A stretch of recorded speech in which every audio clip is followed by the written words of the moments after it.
तुम्ही महापालिकेच्या निवडणुकीला सामोरं जात आहेत. पक्षाकडं उमेदवारी पण मागितली. काय सांगाल तुम्ही त्याबद्दल? पक्षाकडे मागणी तर मागितलेली आहे. वार्ड क्रमांक 26 मधून मी इच्छुक उमेदवार आहे आणि मला एक 25 वर्षापासून मी शिवसेनेची कार्यकर्ता असून मला समाजाची फार आवड आहे. त्यासाठी मी पहिले पण इलेक्शन लढवलेलं आहे. त्यात ग्रामपंचायतमध्ये मी निवडून आलेली आहे आणि त्यानंतर लगेच नगर परिषदमध्ये गेलो. नगर परिषदेतून परत महानगरपालिकेत गेल्यामुळे आम्हाला तो कालावधी पूर्ण करता आला नाही. त्यानंतर महानगरपालिकेत समावेश झालो. त्यावेळेस पण महिला वार्ड आम्हाला सुटलं नव्हतं. पण आता ही संधी आम्हाला 10 वर्षाच्या नंतर चालून आलेली आहे. तर ह्या संधीचं आम्हाला सोनं करायचं आहे आणि ह्या सोन्याच्या सगळ्यांच्या हात म्हणजे आमचा माननीय संजय शिरसाट साहेबांचा आहे. पालकमंत्री झाल्यावर आम्हाला वार्डात फिरण्याची सुद्धा फिरावसुद्धा लागणार नाही एवढं त्यांनी त्यांच्या निधीतून एवढ्या माध्यमातून एवढं छान काम केलेलं आहे की फक्त त्यांना वाटतं की माझा नगरसेवक हा नगरसेवक झाला पाहिजे आणि त्यांनी जनतेची सेवा केली पाहिजे. तुमचं विजन काय असेल? माझं विजन इथले ओपन स्पेस रिकामी करणे. आमच्याकडे एक मुद्दा सगळ्यात जास्त गाजतोय गुंठेवारी ही माफ झाली पाहिजे. त्यासाठी आम्ही हे करणार आहे. आणि महिला सक्षमीकरण, महिलांसाठी मी नवीन योजना आणणार आहे. छोट्या मोठ्यांना थोडेसे रोजगार मिळाले पाहिजे आणि पाणी प्रश्न हा सर्वात मोठा हा सातारा परिसरांचा प्रश्न आहे. त्यासाठी साहेबांचे पण खूप प्रयत्न चालू आहे. युती सरकारने पण त्यासाठी आपले महाराष्ट्राचे मुख्यमंत्री देवेंद्रजी फडणवीस साहेब, शिवाय एकनाथ शिंदे साहेब यांच्यामार्फत अजून युतीचे सगळेच आमदार खासदार याच्यासाठी खूप प्रयत्नशील आहेत आणि त्यात आमच्या पालकमंत्र्यांचा हा सिंहाचा वाटा आहे. आणि सातारा देवळाईवर त्यांचं एवढं लक्ष आहे की त्यांनी एक छोटंसं रोपटं लावलंय आणि आज त्याचं नंदवन झालेलं आहे. या माध्यमातून मी तुम्हाला सांगू शकते. नाही, ते झालं आमदारांच्या निधीतून बरेच विकास कामं झाले. पण सामाजिक क्षेत्रात आणि राजकीय क्षेत्रात कार्यरत असताना तुम्ही समाजासाठी कोणते काम केले? मी स्वतः आज इथे कुणाचा ॲक्सिडेंट हो त्यावेळी मी तिथे अवेलेबल होते. कुणाचे भांडणं झाले, मी पोलीस स्टेशन असो, कोर्ट असो, कचेरी असो, महिलांना काही झालं असेल त्यासाठी जाते. शिवाय मी शाळेत मुलांसाठी गरीब विद्यार्थी आहे त्यांना कुठे ॲडमिशन मिळत नसेल त्यासाठी सहकार्य करते.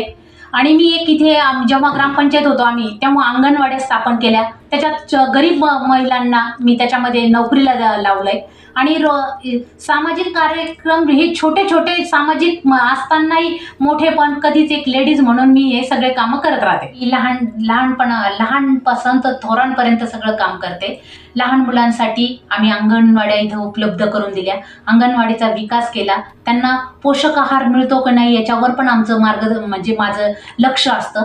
त्यानंतर छोट्या मुलांना इथे गार्डन नाही आहे. त्याच्यानंतरच्या मोठ्या मुलांना खेळायला बागडायला सगळे ओपन स्पेस लोकांनी हडपलेले. त्यासाठी मी स्वतः कोर्टात जाऊन मी स्वतः पैसा खर्च करून मी स्वतः त्यांच्यासाठी बांधते. आणि ते ओपन स्पेस मोकळे झाले पाहिजे. ज्येष्ठ नागरिकांना पण त्याच्यात फिरता आलं पाहिजे, बसता आलं पाहिजे. त्यासाठी मी सामाजिक उपक्रम करत असते. महिला बचत गटाच्या मार्फत माझे 10 ते 12 महिला बचत गटांसाठी मी बायकांना छोटा रोजगार दिलेला आहे. त्या रोजगारमधून पण आमच्या इथल्या बायका स्वावलंबी झालेल्या आहेत. आणि आता एकनाथजी शिंदेंनी पण आज लाडकी बहीण योजना दिलेली आहे. ती लाडकी बहीण योजना एवढ्या खुश आमच्या महिला आहे की त्या स्त्रिया हेल्प करू लागल्या आणि त्यांनाही वाटतं की आपण ह्या पैशातनं काहीतरी करावं. त्यामुळे त्या छोटे मार्गदर्शन मला मागत असतात, त्यावर मी मार्गदर्शन करते. धार्मिक कार्यात पण मला स्वतःला भजनाची आवड आहे. आमच्याकडे भजनी महामंडळ आहे आणि त्या भजन सुद्धा मी स्वतः हे करते. किती दिवसापासून आहे ते भजनी मंडळ? आमचं 10 वर्ष झाले भजनी मंडळ आहे.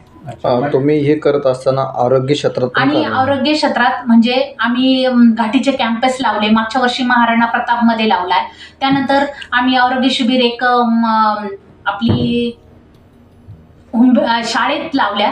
शाळेत कॅम्पस घेतले, त्यातून रक्तदान दिले. स्वतः मी रक्तदान केले आणि रक्तदान हे सर्वश्रेष्ठ दान असल्यामुळं आम्ही दरवर्षी जानेवारीच्या महिन्यात हे रक्तदान शिबिर ठेवलेलं असतं.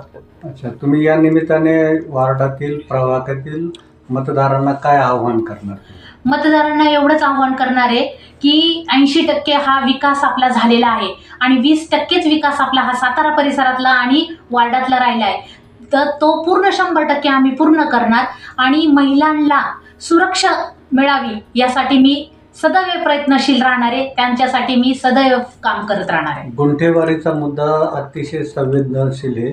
गुंठेवारीच्या फाईल भरताना त्याला मोठी शुल्क लागते, त्यासाठी तुम्ही काय करणार? गुंठेवारीचा जो विषय आहे, आमचं सुद्धा आता घर 25 वर्ष झालेलं आहे. आम्ही इथं वास्तव्याला आहे. आम्ही जेव्हा ग्रामपंचायतमधून घेतले होते तेव्हा आम्ही सगळे टॅक्सेस पे केलेले. त्यानंतर परत शासनाचं आलं होतं की 142 म्हणजे 42 करा. आम्ही तो पण निधी भरलेला आहे. त्यामुळं आता ह्या नागरिकांची हेळसांड होऊ नये. आणि हेळसांड म्हणजे एवढी झाली की आता सगळे रिटायर लोक झालेले आहेत आणि रिटायर झाल्यावर त्या लोकांनी आज 2-2, 4-4 लाख रुपये घराचा टॅक्स भरू शकत नाही. त्याकरता आम्ही ही टॅक्स म्हणजे गुंठेवारी ही रद्द झालीच पाहिजे यासाठी मी लढा दिलेला आहे. त्यासाठी इथं समिती स्थापन केली होती, त्याचं सुद्धा मी नेतृत्व केलेलं आहे आणि गुंठेवारी ही माफ करण्यासाठी मी 100% म्हणजे माझे प्रयत्न राहतील. चालेल. आपलं नाव? माझं नाव विजया बालासाहेब ढवळे. मी माझी ग्रामपंचायत सदस्य होते इथे आणि त्यानंतर 10 वर्ष इलेक्शनच झाले नाही. आता हे इलेक्शनची म्हणजे घातलेल्या इलेक्शनमध्ये मी इच्छुक उमेदवार आणि एक समाजकर्ता म्हणून मला हे आवड असल्यामुळं मी ह्या रिंगणात उतरली आहे. प्रभाग क्रमांक किती आणि त्याच्यातला कोणता वार्ड? प्रभाग क्रमांक 26 आहे. वार्ड क्रमांक पण 26 आहे. आता प्रभाग झालेला असल्यामुळं वार्ड आणि प्रभाग एकच क्रमांक आहे. ओके, धन्यवाद.